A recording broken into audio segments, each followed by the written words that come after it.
Kung mapanood mo tong video na to, pwede ba kita maging supporter kahit wala akong maibibigay sa'yo, kahit naka-injector lang ako at di ako marunong mag-edit.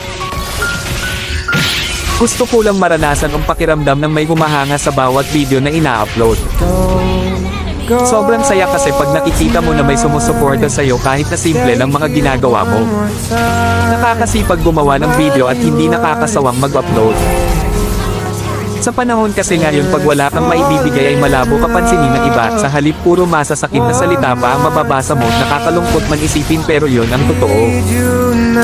Di ko naman nilalahat pero karamihan ganon. Ang hirap kasi pag walang talent, pag di ka gwapo, maganda o sikat na kilalang tao.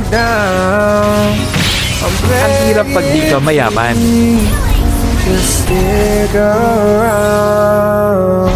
Okay lang sa akin basta lagi lang akong gagawa ng video kahit wala pang pumansin, ang mahalaga lang sa akin